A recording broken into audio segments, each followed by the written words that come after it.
welcome. Thank you, everyone, for joining us today.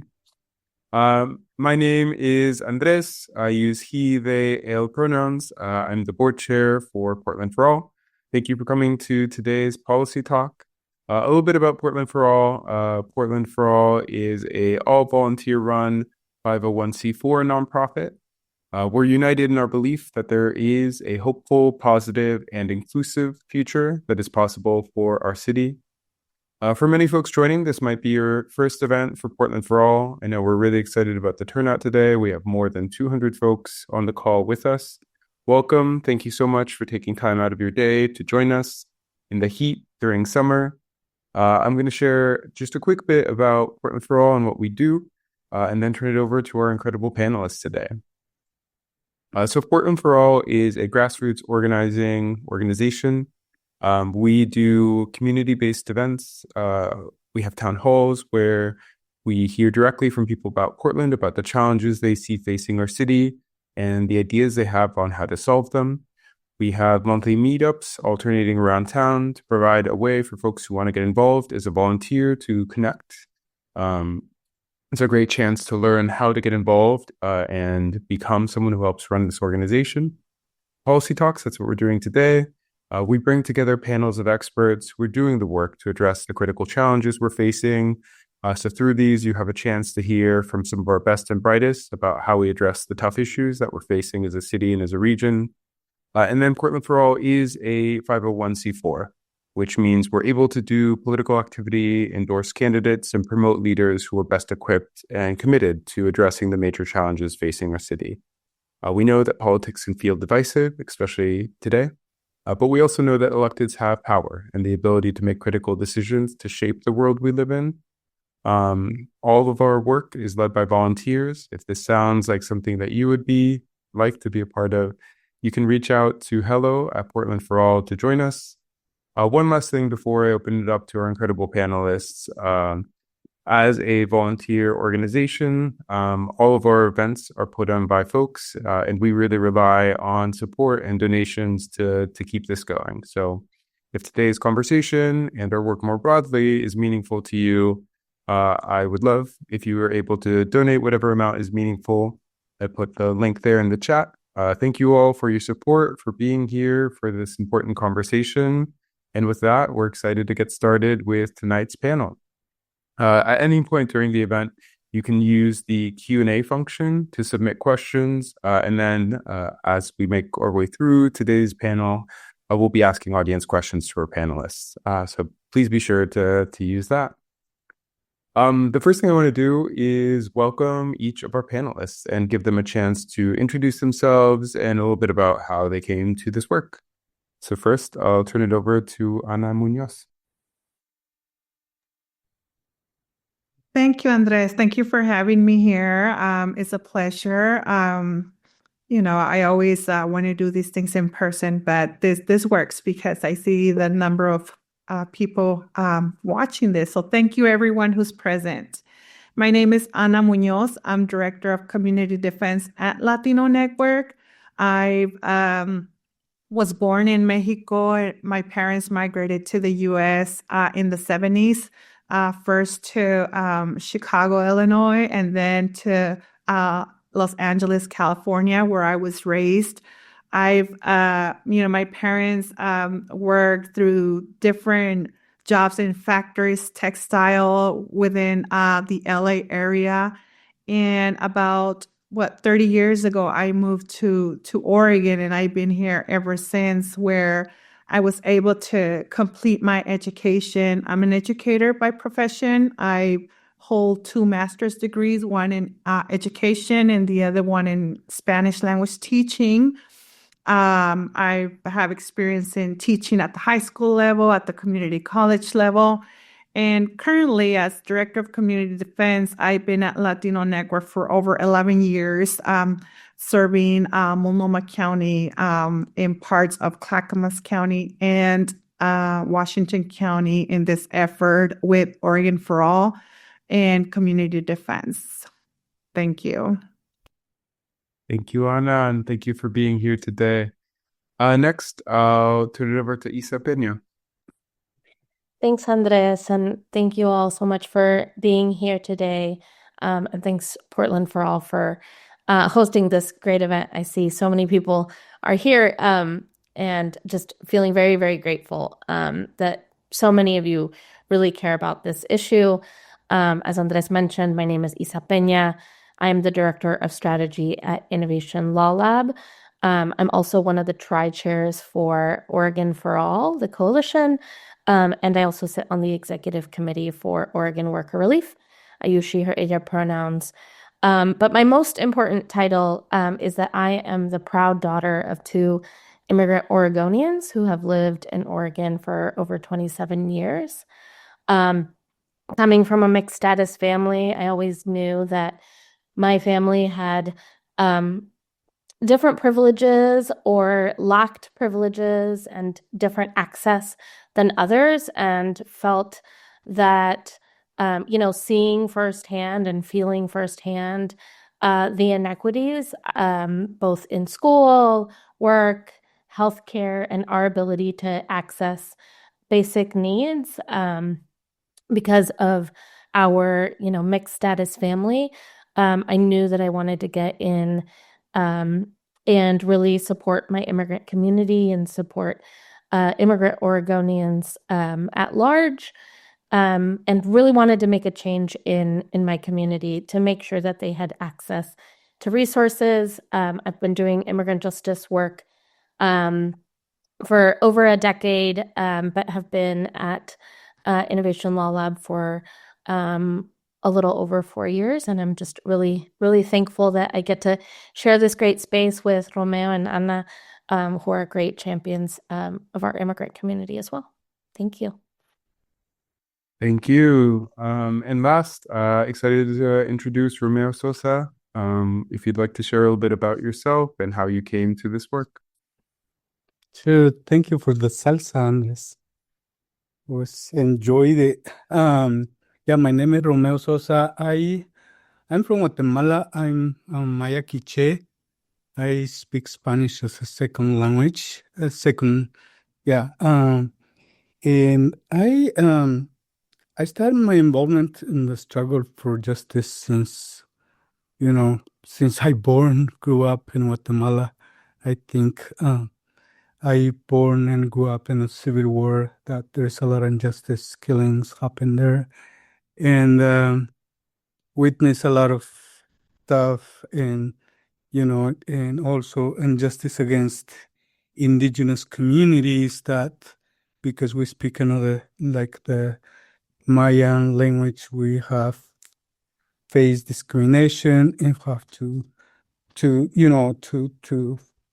fight, and to have to to have our culture, our language preserved in Guatemala. And then when I moved to the US, I also start with working with the homeless community. It's another world for me. Like in my country, I never thought there is a homeless here, because all the time I thought United States is a rich country, should not be poverty, but it's a different thing for me. When I see the homeless, I work with them and organize them, and then I work for day laborers with the workers or worker rights education project in Voz. And also I can see all this injustice, non-payment of wages, and even anti-immigrant groups, they come and protest because day laborers are the face of the immigrants here in this country. And then I saw the need that, we need to have allies and support us. And I'm one of the co-founders of the Portland Immigrant Rights Coalition, and also the Portland Deportation Defense Coalition, which we started in September last year, with the intention also to see how we can organize ourselves and how we can support each other in this fight. We know that it's coming, but this is nothing new. It's just again, try to reorganize again the fight that we already have had before. Thanks. Thank you. Thank you, Romeo, Isa, Anna, for being here today. We can't wait to jump into the questions and hear what you have to share. We've been having some hiccups with Zoom tech, but we're going to try to do an audience poll. So if some of our amazing tech folks could open it up, you should see a question on the screen asking folks just if you have a personal relationship with someone in your life who is an immigrant, could be friend, family, neighbor, coworker. As you heard a little bit about the panelists, it's always great to hear who's in the room and what kind of relationships folks have to the topic and to the work. I'll give folks a few more seconds to fill that out.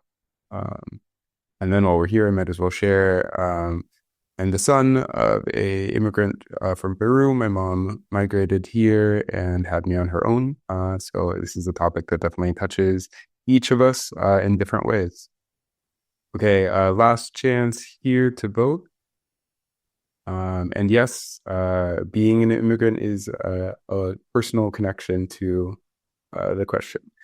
And then I think, yep, here we go. We can see the results on the screen of folks who, overwhelmingly folks on the call have some sort of connection to the work. So that's a helpful touch point to know who's with us today. Thank you all for joining.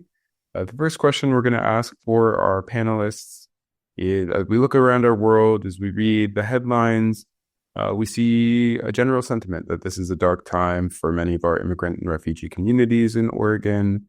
How did we get to where we are today, and what are some things that we should be keeping in mind? And we'll start with Isa first for this question.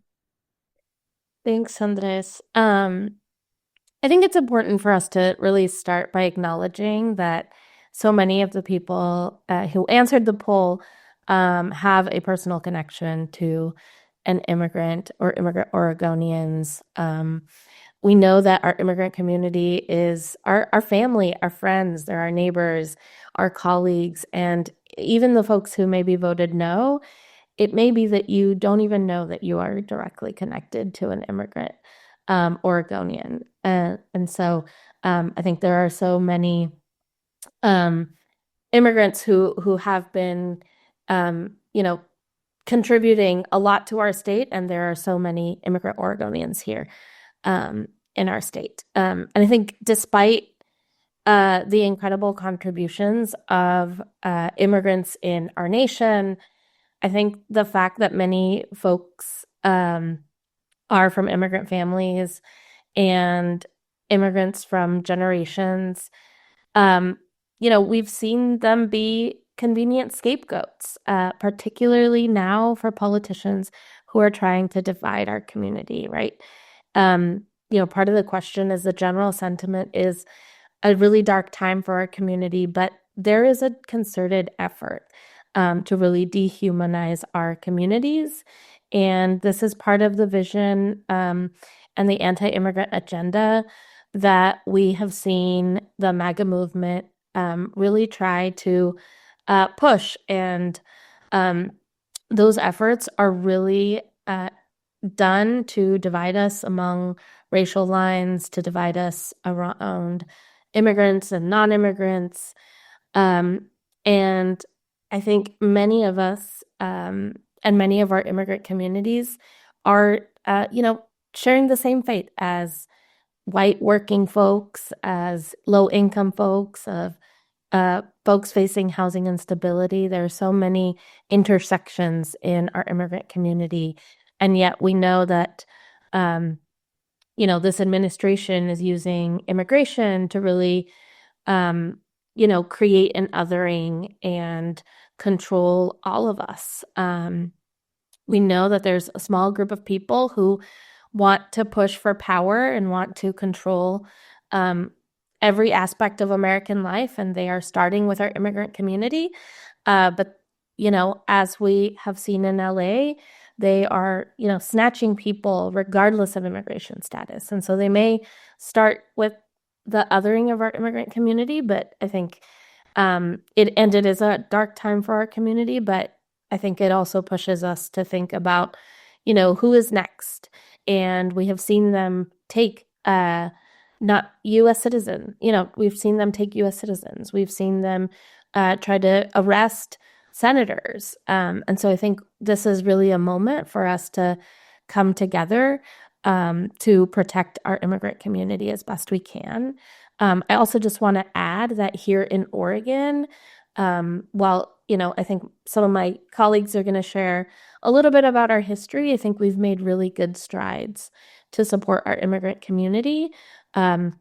We have passed legislation that protects our immigrant community. We have the oldest sanctuary law in the nation. We provide immigration legal services. We have no detention centers in our state. And so really for immigrant Oregonians, I think there is really hope that we can continue to come together and support each other even in this really, really hard time. Thank you, Isa, for that reminder of kind of the big picture context we're in, as well as some of the hard-fought wins we've had in Oregon, thanks to so many folks to make sure that our communities are safe and protected. Romeo, same question. What are some things that we should keep in mind on what led us here today and as we enter today's conversation?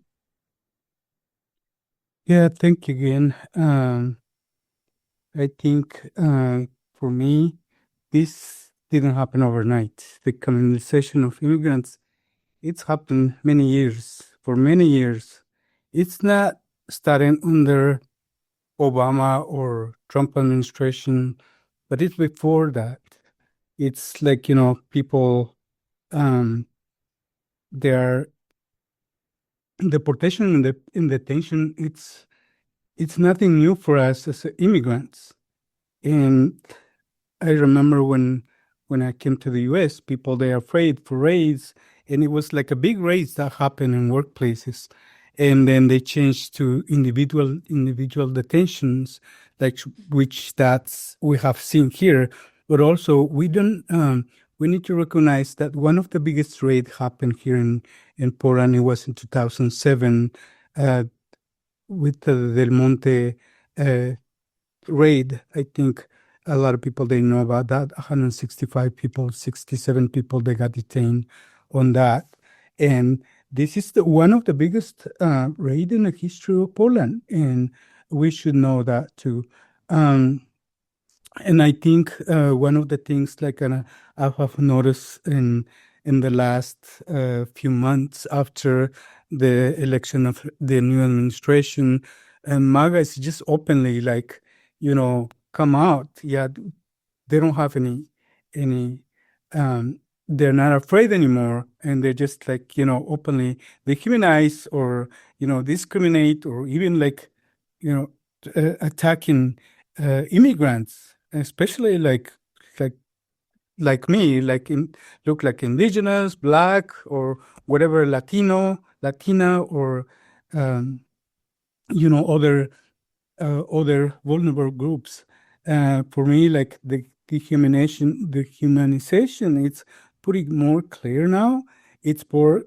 We can see the one of the biggest thing I can see in the changes, they don't respect the laws anymore. We have all those laws, the process of people. The new administration is just he doesn't care about all the legal process of any people who are applying to have a legal status here. And one of the things, people, they want illegal people to be here in this country. There is the people that are following the legal process, and now they're denying the process.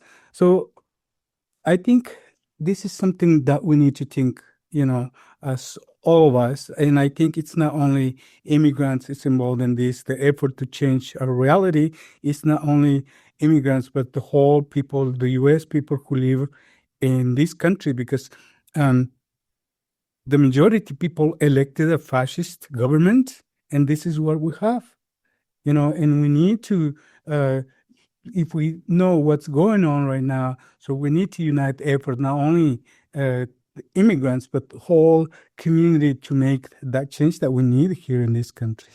Thanks. Thank you, Romeo. Remembering that this is, well, the current moment we're in can be attributed to the administration, understanding that for our communities, this has been a long time coming. And some of this has been decades built. Anna, same question. What are some things we should keep in mind about how we got to where we are today for today's conversation? Of course. Thank you. Thank you, Andres. And yes, Isa and Romeo bring up very good points. And, as I mentioned before, I'm an educator. And so I'll bring that perspective. How do we get here? I am always really intentional about knowing our history, because ignoring our history really affects the way we understand the current state of whether it's political state or immigration state and trends. We have to recognize that Oregon was established with very racist policies and laws, where slaves were not allowed to be in this territory, and even free slaves were not allowed to be in this state. And so to be able to kind of reflect on that, yeah, like Romeo says, it's not about right now. It's not about 2016, 2017. It's not about, we're going way back to even before the United States established the 13 colonies in the early 1600s. Before then, we already had Spaniards conquering the Pacific Northwest, sailing through the Pacific Ocean. And so there's a lot of sites with Spanish names around the coast of California, Oregon, Washington, all the way to Alaska. So knowing that, we need to recognize that immigrants have been here way before then. And so just like Isa mentioned about the poll, that percentage of people who answer no, there's no connections to immigrants. Well, guess what? The reality is that the state was established by immigrants. And that's one thing that a lot of people don't want to recognize. They don't want to say it out loud because of this power struggle that we're in terms of who was here first. And, it's not about that. It's about having the opportunity of being able to have a prosperous life, a life without being afraid, a life without violence, like Romeo said, escaping from war, civil war, and be able to make a living, make a family. Everyone should have that right. There's the saying that a right shouldn't be something that someone takes away. The right is someone that everyone should have.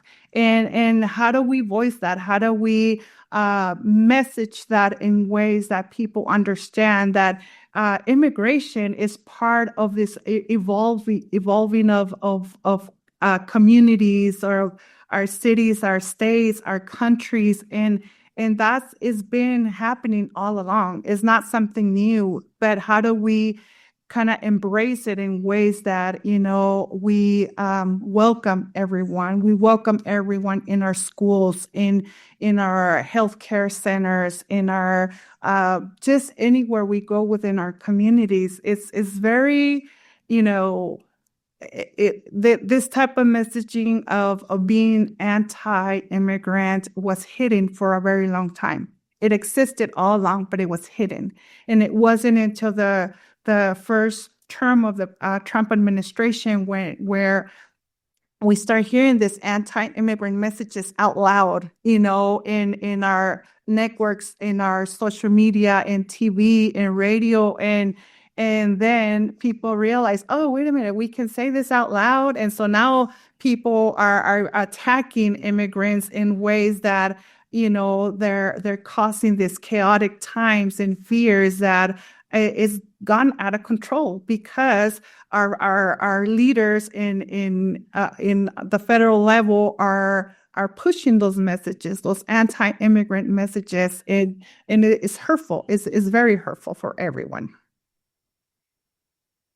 Thank you. So many good reminders about what we are experiencing today, about these narratives, and also a reminder about the indigenous communities who were here in Oregon before this started, and the way that we were here first argument has been co-opted by anti-immigration folks. So as a reminder to folks, we're seeing some Q&A coming in the chat. If you have a question, you can use the Q&A function at the bottom of the webinar. You can type your question there, and then we'll be collecting it throughout today's panel, and then asking our panelists at the end. For this next question, when we're thinking about immigrants and refugees, we're talking about a lot of different communities that have a lot of differences and different experiences. So when we think about the threats that Oregon's immigrant and refugee communities are facing, what specific communities are we talking about with these threats, and how do things look differently in terms of the dangers that are showing up for folks? We will start with Romeo for this question.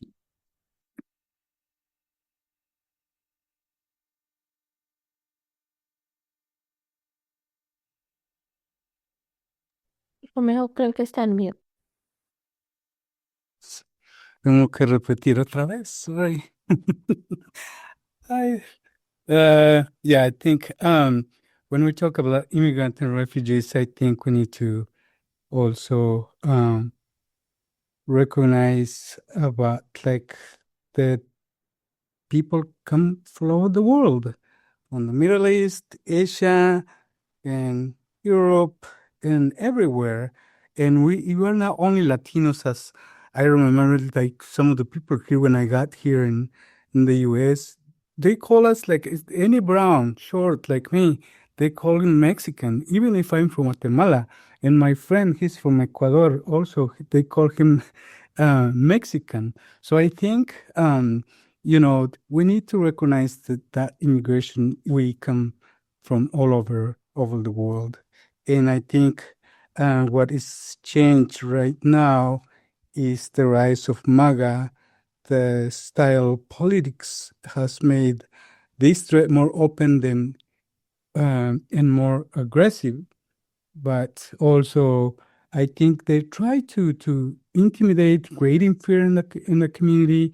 But I think one of the things that we need to do is, because immigrants are like our neighbors, our friends, our coworkers. We have one way or another way to connect with any immigrants here, and we need to also to, like as I say, like I think we need to think more about like how they've been attacking us right now. One thing I'm clearly I can see there is a group of people, like I'll say white people, they're afraid that this country is changing to different colors. It's not white anymore. So that's a fear that if you ask an immigrant, if you ask a day laborer why he came to the U.S., we're not trying to change to be in the government. We are not like try to be in power and take the power from the white people, and then that's we just come here for work to looking for a better life. But they have like a different mentality, like we are, like what I remember when I work with day laborers, like day laborers, like they have all like different status, but they think all of them they are like undocumented, but it's not true. And it's also the same thing like how we can see immigrants here in this country. And I think that I'm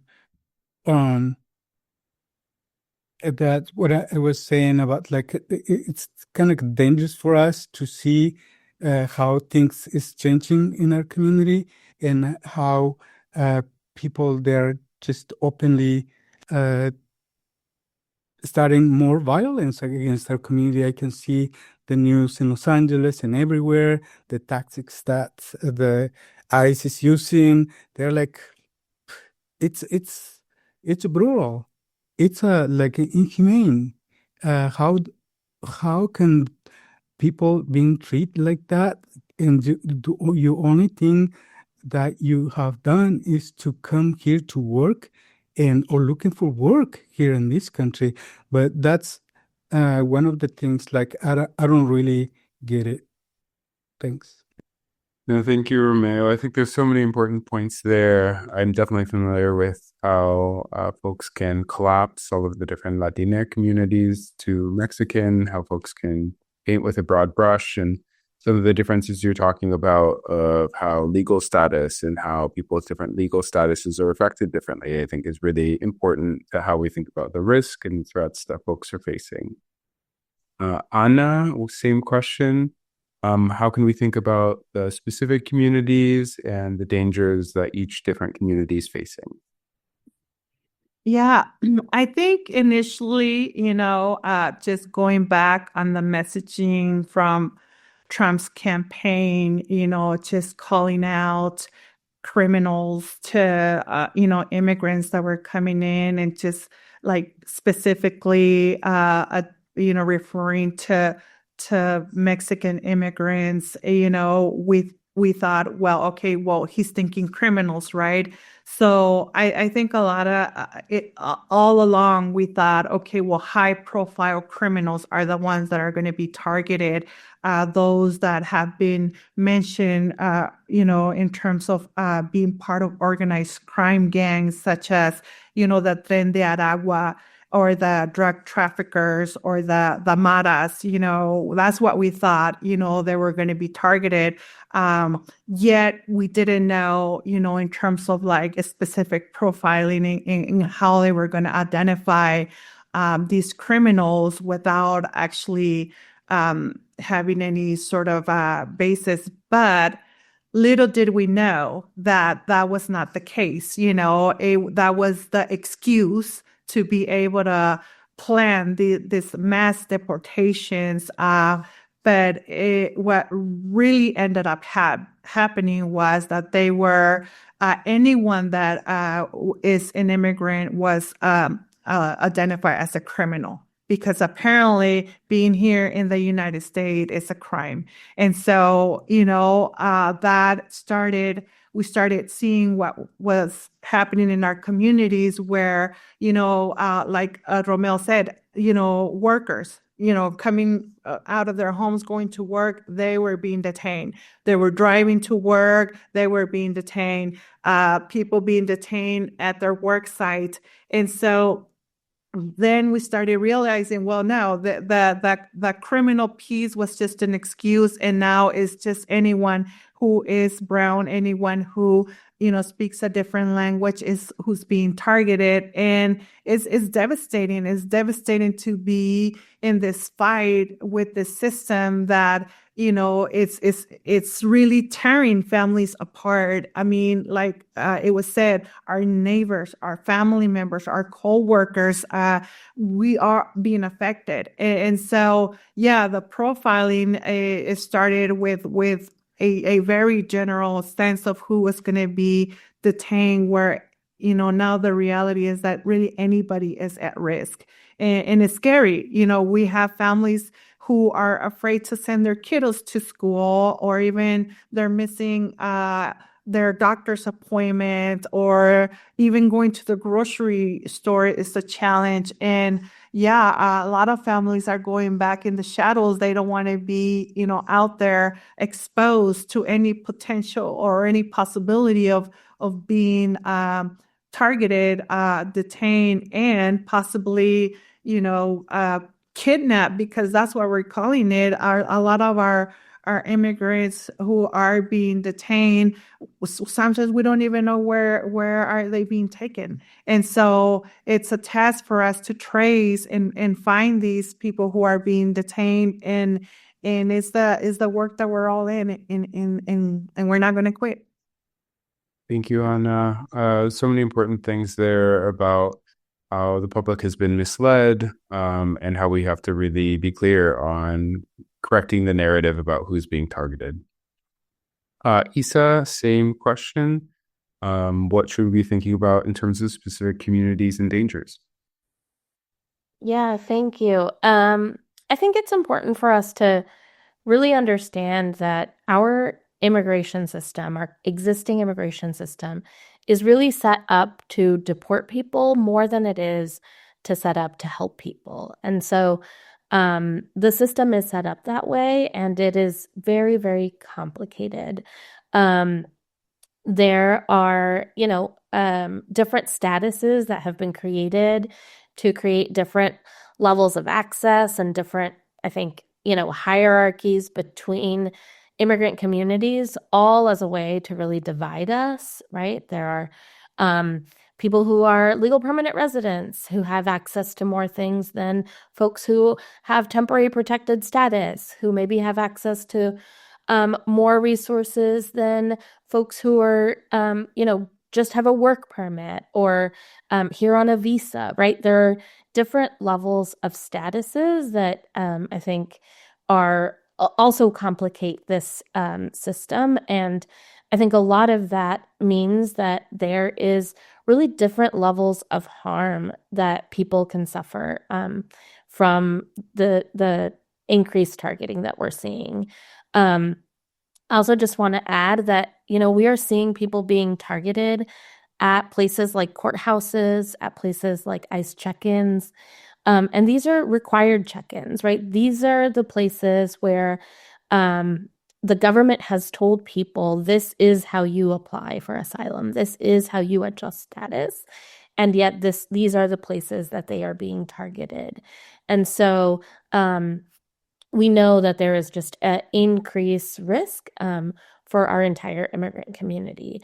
We also know that the majority of our immigrant community and the majority of the folks who are being detained currently have no criminal record. And so, as Anna mentioned, this idea that the targeting was going to be to, criminals is just false. We see a lot of people being caught up in the deportation machine that have no criminal record. And so I think there is, a general risk for everyone. As I mentioned, they are targeting all of us. But we should really be working and trying to operate under facts, not fear, right? We should all individually be making assessments about how at risk we are. And every individual will be at risk differently by their identities, the color of their skin, because we're seeing just this mass targeting of people.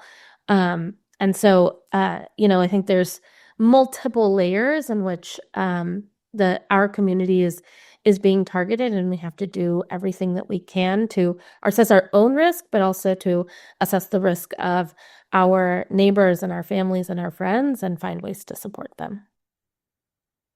Thank you. And thank you for really breaking down how that risk looks different depending on folks' legal status and their specific situations. Our next question, we know that immigration policy is set by the federal government, and a lot of times folks can feel powerless or like there isn't anything that they can do.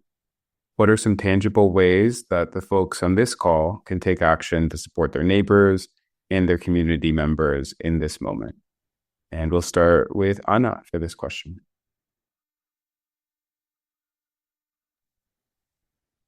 Yeah. Wow. Yeah, there's so many different ways. First of all, I want to mention that we are part of Oregon for All. So Oregon for All is a good step into looking into how to support the immigrant community. Oregon for All is a statewide coalition. It includes over 100 organizations across the state where we are strategizing on how to create channels of communication to be able to reach out, every corner of Oregon and be able to support our immigrant community. Within Oregon for All, we have created some tools that we've been offering to our community. Specifically from Latino Networks, and we worked alongside with Oregon Law Center to create a family preparedness packet. And this family preparedness packet contains information for really anyone who wants to prepare for the unexpected. The unexpected can be something like a natural disaster, maybe a chronic illness that can lead a parent or the adult into being hospitalized, and if they have children that they need caring for. So this packet is a tool. It's available on our website in English and Spanish. And so if anyone here wants to share that resource with someone they know they can benefit from that information, please do so, because what we want is our community to know that we might not stop immigration from detaining people, but we can have families prepare for the unexpected situations where they can identify someone that they can care for their children if they need to. So that's one way that they can support us in sharing that family preparedness packet.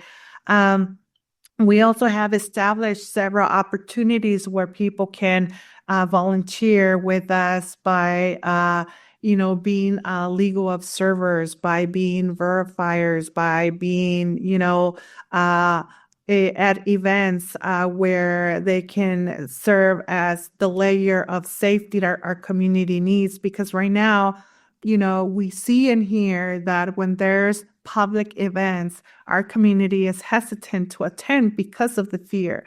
But if we add this layer of security, of protection, where, we have people out there that can help us, identify any suspicious situation and offer alerts, then, our community is more inclined to attending these public events.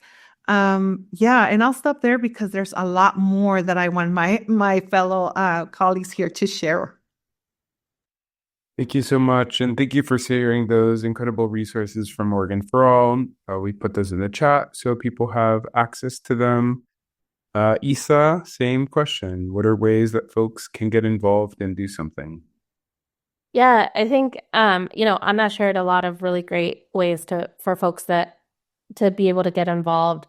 I think, becoming a legal observer or accompanying somebody to their ICE check-in have really been some of the most critical ways that people have shown up and helped prevent the deportation of our immigrant Oregonians. I know at Law Lab, our work would not be made possible if it wasn't for a robust group of community leaders who have been observing at courthouses, who have been, providing declarations and showing up for our community. So, if you want to become a legal observer, or if you are interested in accompanying somebody, there are organizations who are putting that critical work and putting together those trainings for that critical work, like the Clear Clinic, Emerge, PERC. There are many folks who are doing this critical work, and getting involved with any of those organizations to help us protect folks is going to be really critical. I think I'll just add that, if someone does get picked up, that checking in on their family and making sure that they have the things that they need, providing food, meal trains, offering to take kids to school, little things that you may not think are of great use, sometimes are, the best ways that our community can show up and really find tangible ways to support our immigrant neighbors and friends. And then I'll also just, donate to organizations who are doing this critical work. I think it requires a lot of resources that many of us are putting in time and effort. And, if you have funds available, definitely donate to all the organizations doing this critical work. And I'll let Romeo share additional resources.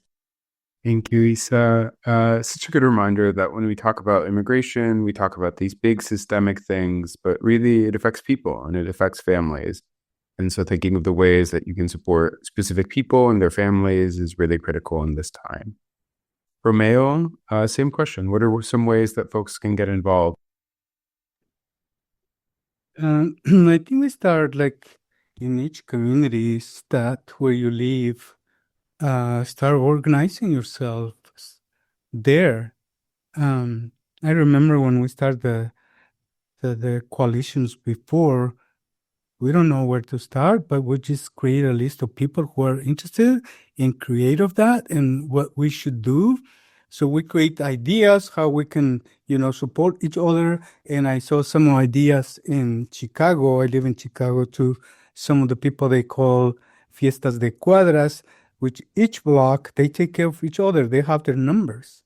If ICE is there, so they communicate immediately with each other, how can they react or give, like that information don't come out or ICE is here. The other way is call, just give to your neighbors the PERC hotline. I don't know if you can add that in the chat, Andres or whoever. The number, everyone should have that number. That number of PERC, it's basically function as a 911 for our community. They call us when they have an emergency, but it's not only when ICE is there, but for legal questions that we connect with the right organization. If we have because in PERC we're not lawyers, but we connect with the resources in the community. And I think as Isa mentioned, also we organizing legal observer. Right now we're on pause. We're not organizing, but we are organizing a Migra Watch trainings, which we believe that everyone in our community should be watch ICE on watch and everywhere. And Migra Watch is that for that purpose.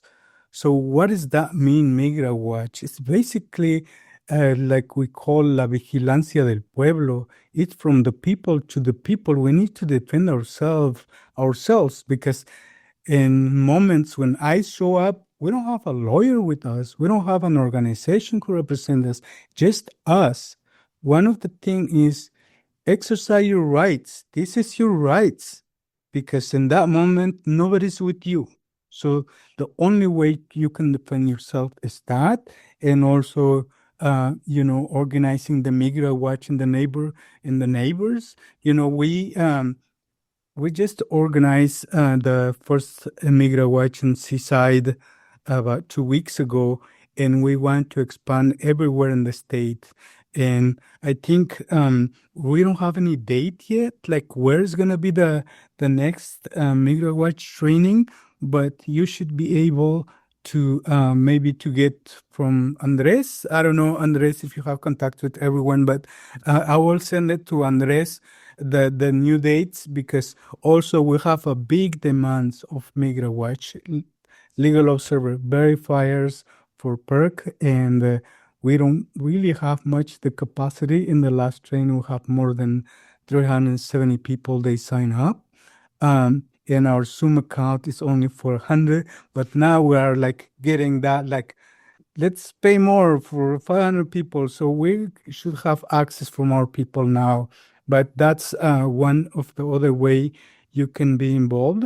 Just pass the message. Anything you can see in your neighborhood, call the PERC hotline.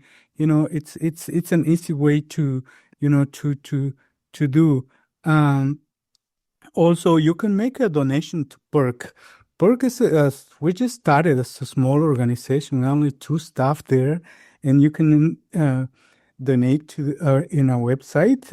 If I can put the website there, you can do it online if you want, because we are also all the work we do. It's thanks for our volunteers, our legal observers, our verifier, our Migra Watch people, and people who are actively being every day at the courthouses.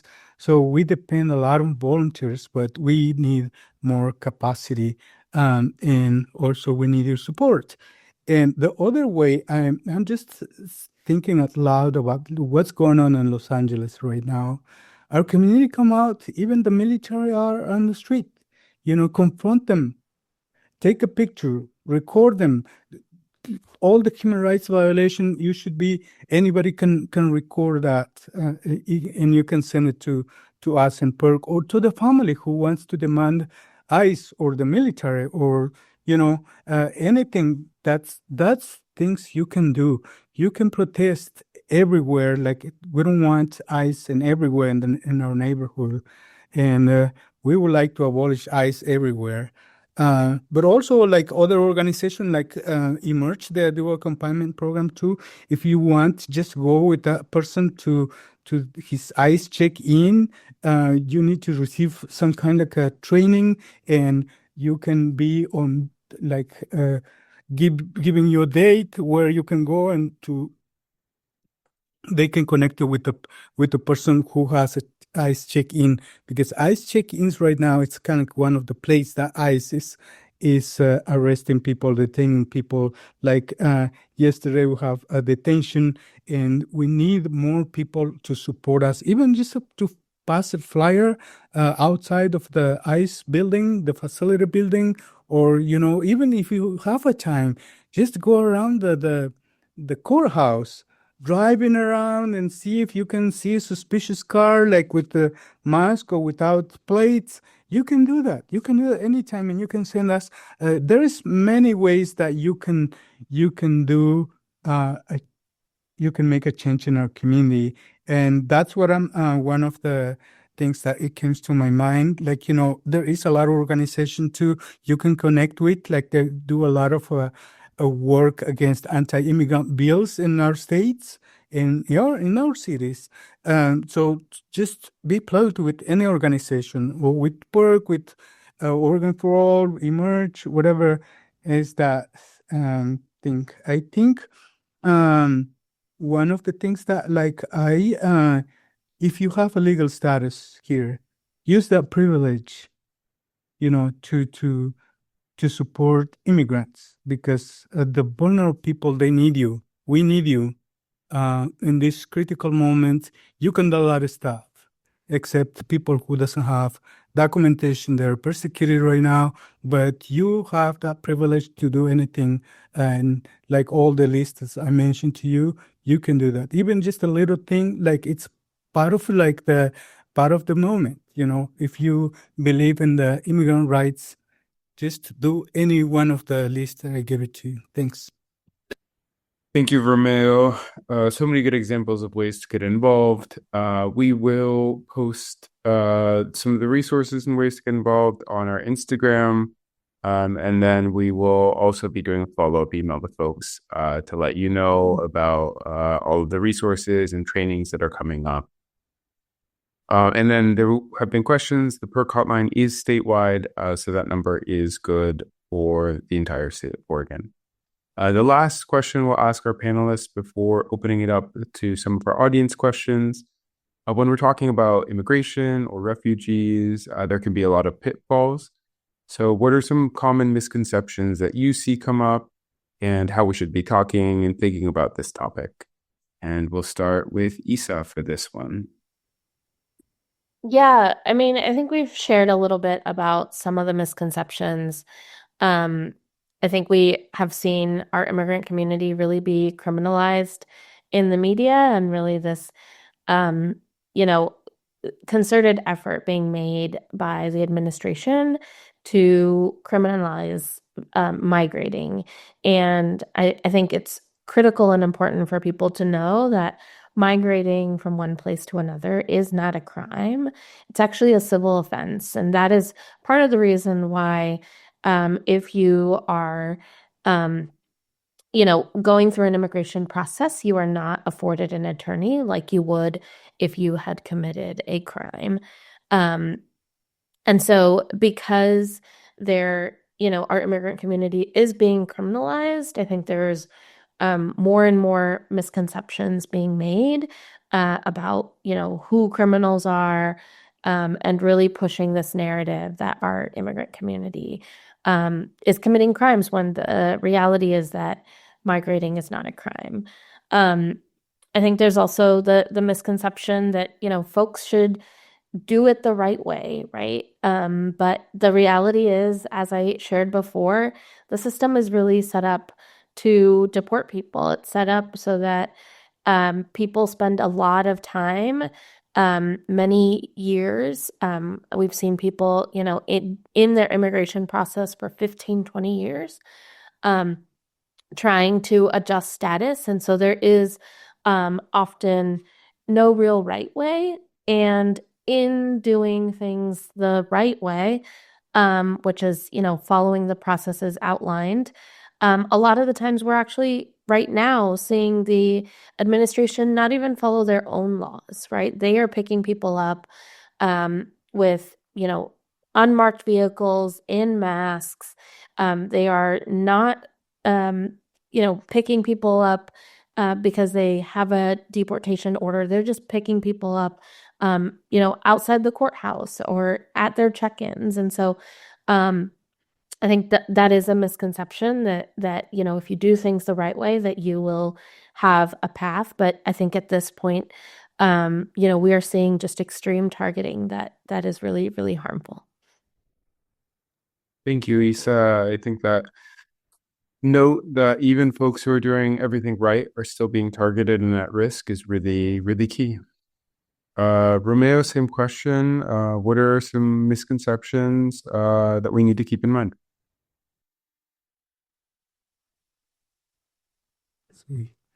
I almost start talking on mute again. I think I mentioned before, people, they have the idea here that we taking Americans' job. We have that, I hear that since I start work with VOS, a lot of anti-immigrant groups like the Minutemen, they come in and protest against the Worker Center and against day laborers, and they say, you are taking our jobs. One of the things that we have done with day laborers is also we use our volunteers that they come to the Worker Center to hire day laborers. And when anti-immigrants groups are there, they say, we need people with the legal status. And the anti-immigrants, they show up and they talk to the employer, says, do you want to work? They say, we're not here for work, but we want white people. And so this has changed a little things anyone can be a day laborer. Anyone can look for work on the streets. We're not taking your job. If you want your job, go ahead. But that's one of the things. Another thing I have seen how they define the immigration here as a problem, and also people, they want to define what is the solution of that problems. In the case of a lot of immigrants here, in the many media, they call illegal aliens. I just think about the word aliens, like we come from another planet, just the word makes me laugh. And also sometimes they call illegal aliens illegal immigrants or simply illegals. And according to the solution of that problem,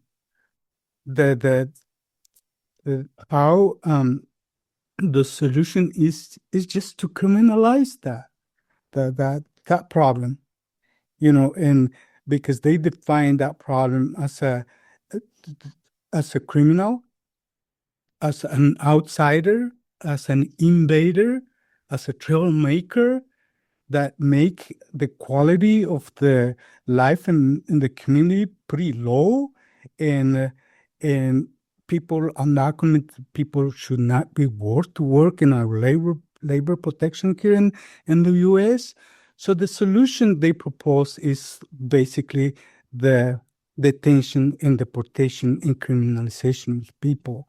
So I think the media plays a lot of things in this, how people, we become like criminalized, when the simple thing that I think Isa mentioned, that we just come here for work, and to cross the border, and it's a civil offense, it's not really a crime.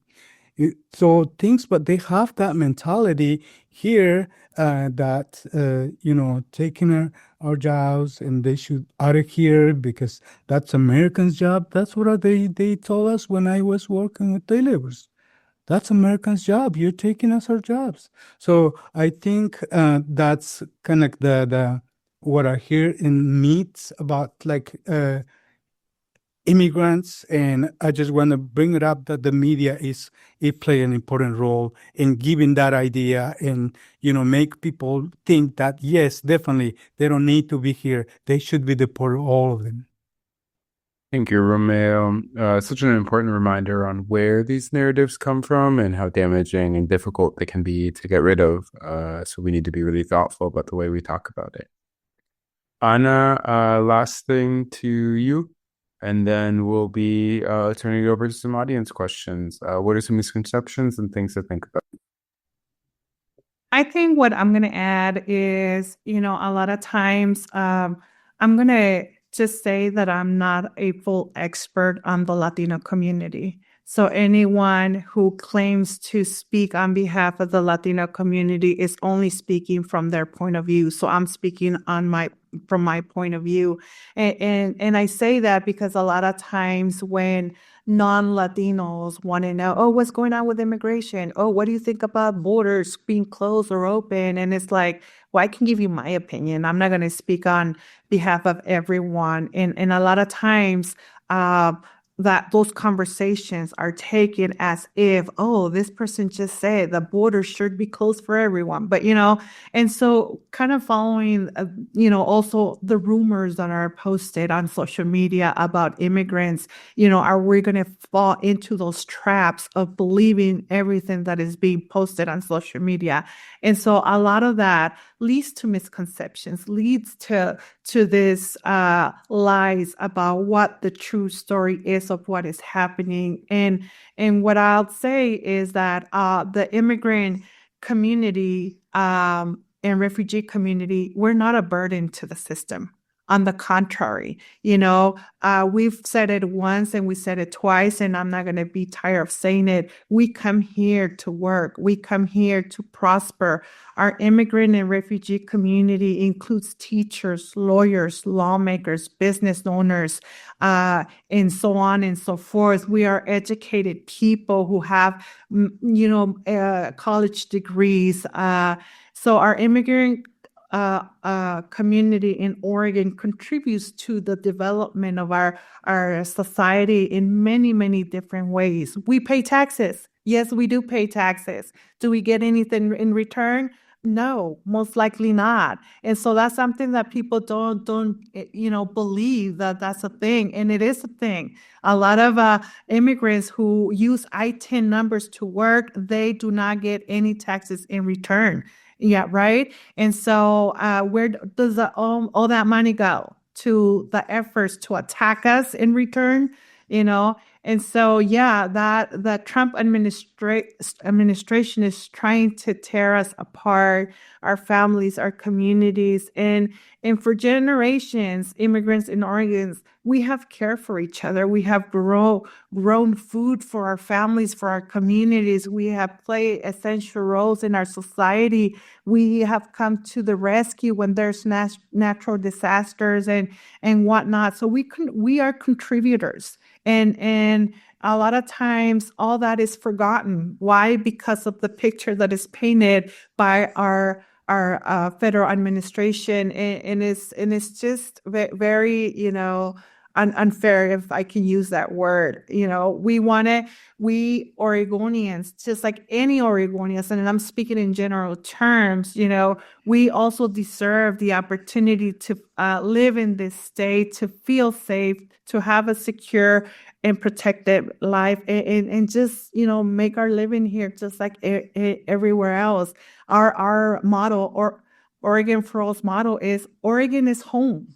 Oregon is our home too. Thank you on really challenging that narrative that immigrants don't contribute and aren't a part of the solution. That was our last prepared question, so we're not going to go now to audience questions. We have a lot of very good questions, and so we're going to try to move through these as quickly as possible. So panelists, I'll read out a question. You have the opportunity to answer it. You do not each have to speak on it, and then we'll move on to the next question. So one of the questions that came in was asking about the protections and resources described, and if those are specifically for Latino communities or if they are more broadly available to all immigrants and refugees.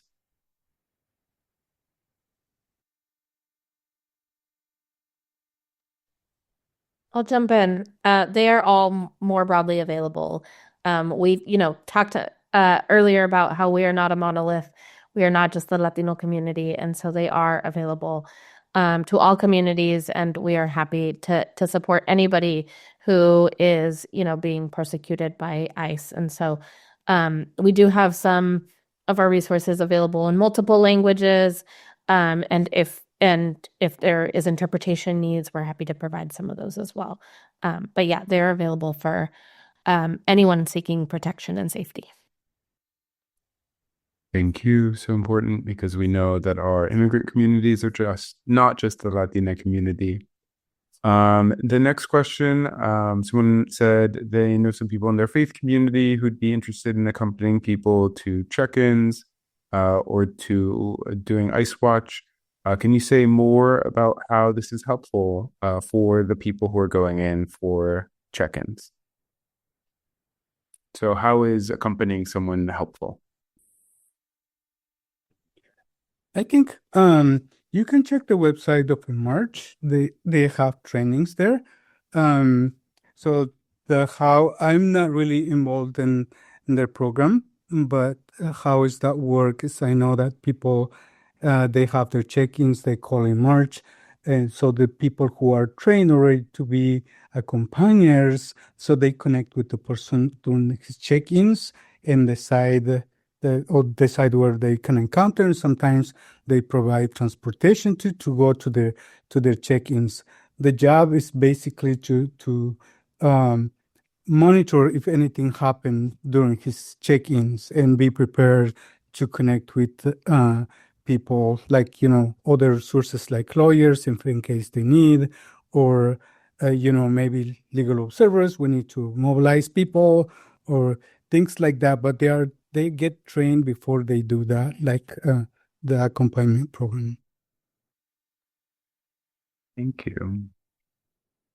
We had some questions come in about the sanctuary state law in Oregon or the sanctuary city laws that cities like Portland have. And so folks were hoping to hear a little bit more about what is actually protected under that, if those are laws that need strengthening, or just kind of understanding, because I think the phrase gets used a lot, but folks don't actually know what that means and what's covered under that.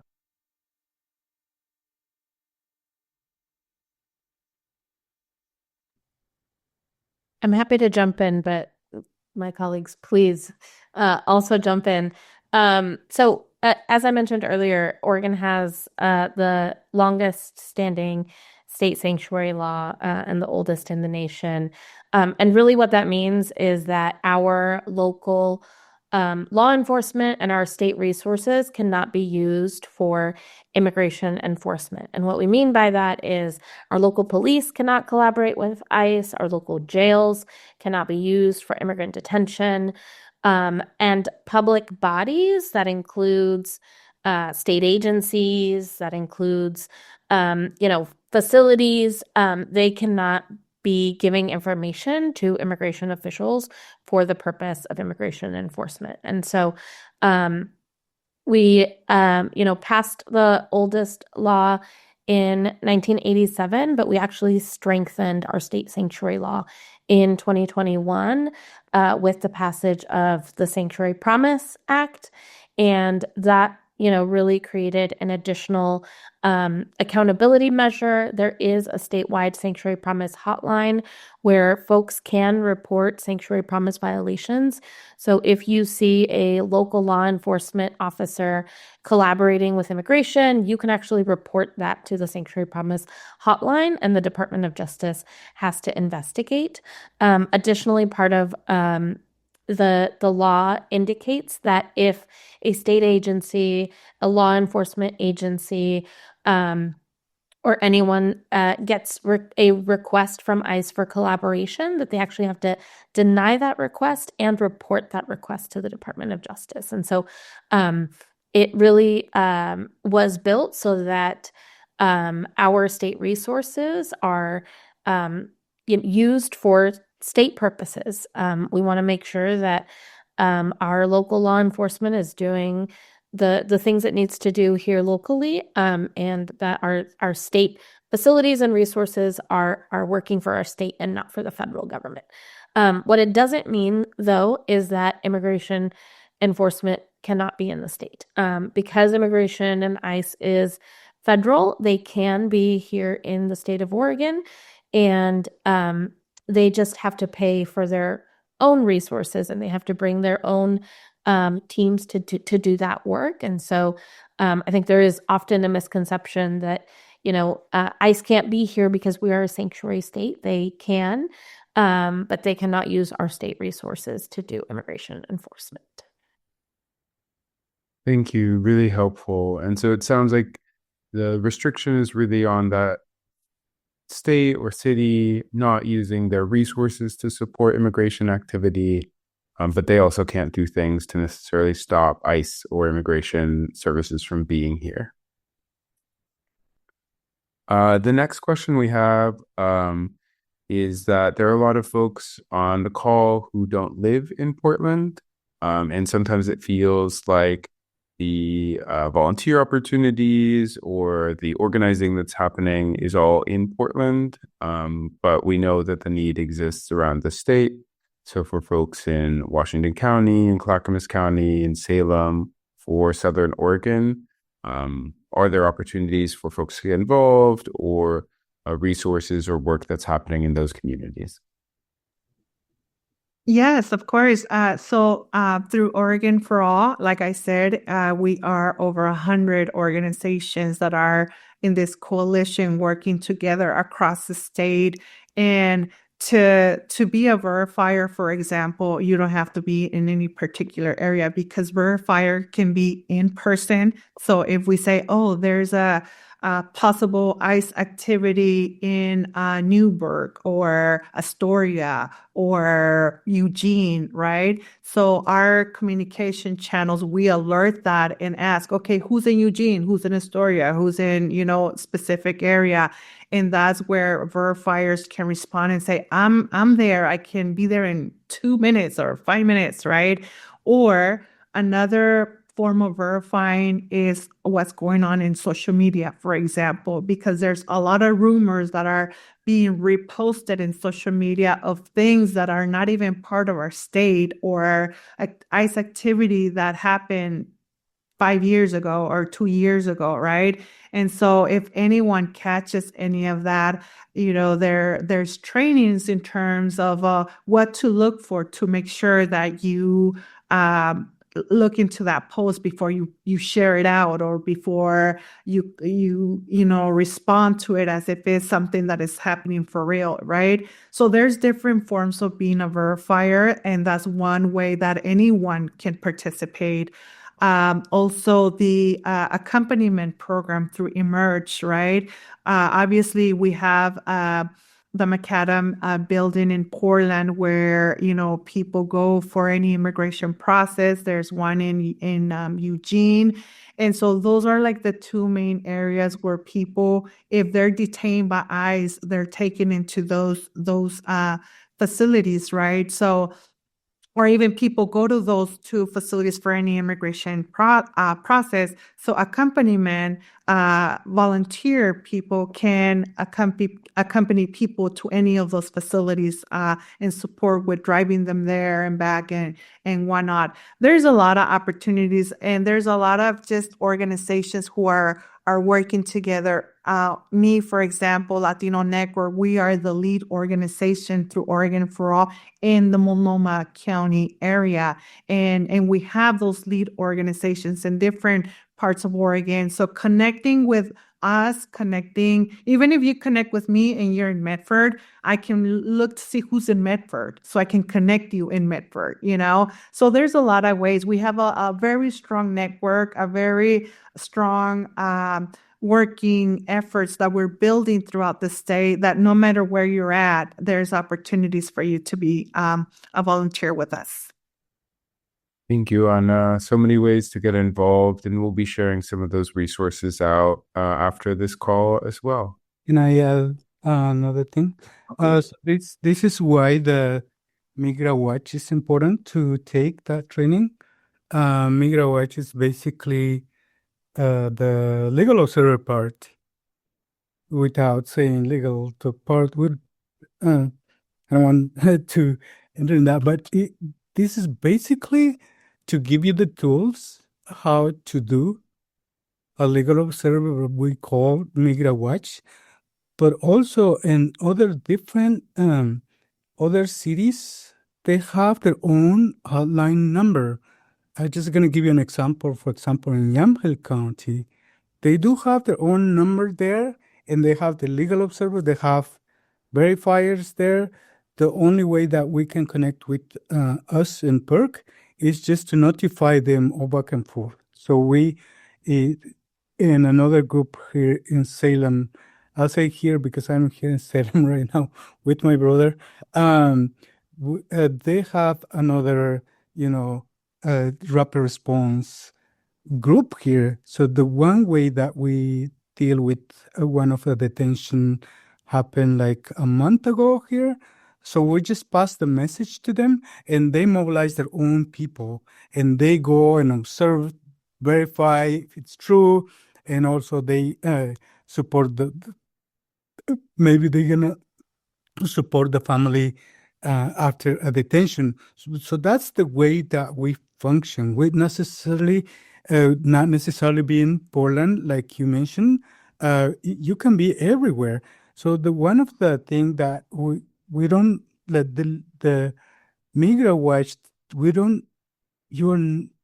we cannot say we owe you, but if you want to be connected with anything happen in your city, we can tell you, we can text you, we can mobilize you. So through the system that we are using, is called Rapid Response. We can text you if you live close to that area. Only if you want us to have your phone number, your email, and your zip code and city in our system, we can text you that. And you can, if the family wants that product to demand eyes or whatever, so you can ask that person who took the video or photo. Thank you, Romeo. Another really good plug for that Migra Watch training. We will be sure to share that out with the folks who signed up for this webinar once it's available. Our next question, we have folks who are part of Indivisible or other groups in areas like Clackamas County. Is there anything that they should be asking their local officials to do right now? Understanding just like what can local governments do, and is there anything else that, especially outside of Portland, jurisdictions can do, or is the focus really on interpersonal response and how we as individuals can support our neighbors? I'm happy to jump in, and others can certainly add. I think local electeds can really help us amplify and challenge the narrative, like amplify our message that Oregon is home, and really challenge the narrative that our immigrant communities are, not our neighbors and not our friends. I think they are really critical in helping us push the message, and also standing strong with our state sanctuary law, right? I think when we hear rumors that there's going to be increased enforcement, or that there are local leaders who want to repeal our state sanctuary law, or if your local government or county commissioners are considering working with immigration enforcement, I think it is really up to local electeds to make sure that they are helping us push the message that Oregon is home for our immigrant community, that immigrants are critical to our state's economies, to our workforce, and to our just overall diversity. And they can help us protect our state sanctuary law as best we can, and ensure that we do not repeal it and that we do not weaken it, because we have a pretty robust and strong one today. Yeah, I can also add, in terms of our elected officials, to be able to share with them what we're seeing as well, what we are hearing as well, because a lot of times, for example, connecting with our Congress representatives, they don't always know what's going on in our streets, in our communities. And so whenever there's an opportunity for any of you to attend a town hall with them, whether it's a legislator or a Congress representative, let them know about the harm that is happening with this immigration system that is separating our families and that affecting our communities in general, affecting our schools, are affecting, in every which way. And so to be able to voice that and say that out loud, and let them know, that's a good way to be able to message and really let our politicians realize that who has the loudest voice, for example, right? And so there's just different spaces for different groups, but when white folks, if I may, come together and start demanding for their needs and their priorities, right? A lot of times the issue of our immigrant communities, it gets pushed aside and it's not voiced as loud as it should. Thank you both. Such good ideas about how local electeds can really use their platform to speak up and protect our communities, and also for white folks, ways that people can really leverage their privilege to speak up and lift up our community's needs. We are coming up on time, so unfortunately, I think I have to wrap us up. I know there are some questions we weren't able to get to. And I know there were a lot of requests for resources. And so something that I and Portland for All can commit to doing is working with our panelists and gathering up the different links and resources and organizations that exist for folks to get trained, to be an observer, to be an accompanier, to do Migro Watch. And then we will send those out to folks. So everyone on this will get an email about that. I also want to quickly plug Portland for All is going to be doing a community care event in Portland coming up soon. This is an opportunity for folks to meet and connect and take care of each other in this difficult moment. The RSVP link will be up tomorrow, but I put the link in the chat where you can find all of our events. The last question for our panelists is just how folks can keep in touch. How can folks follow the work you're doing or support you or your organizations as you continue to fight for Oregon's communities? I can start if you want. We have a Facebook page that we update all the detention happen in Portland because there's a lot of rumors. So we post every time when there is a rumor and also when it's true. So just follow us on Facebook and also on Instagram. And we just recently create a WhatsApp group. Basically, we wanted to keep informed the community. This is a Spanish channel only. That's what's going on for the rumors of detention in our neighborhood or in the state of Oregon. If you want to follow, I can give that channel to you, Andres, and then maybe you can send to the group. Of course, happy to include that in the follow-up email. Ana, Isa, how can folks keep involved, keep in touch, and support your work? I think I'll call for allyship. I think that there's a great need for us to have conversations on how to support the immigrant and refugee community. There's a lot of protests that happen on behalf of the immigrant and refugee community without having a conversation with us. And a lot of times, the immigrant community is blamed for any, disasters or conflicts that might arise from those protests. And so allyship is a great way for us to be able to receive support and enforce our relationship as Oregonians is critical, is needed, and it's one way for us to be able to work side by side in not allowing this atrocious, political climate divide us. Because why? Oregon is home. Thank you, Isa. Yeah, I'll just, quickly add, I think as we all mentioned, we're all part of the Oregon for All Coalition. So please follow us on Instagram, follow any of our organizations on Facebook, and really stay connected to the work. This work can be really isolating and can be really tough, especially if you come from an immigrant community or immigrants. There is a lot of fear in our community, and I think staying connected with each other is really, really critical in this time.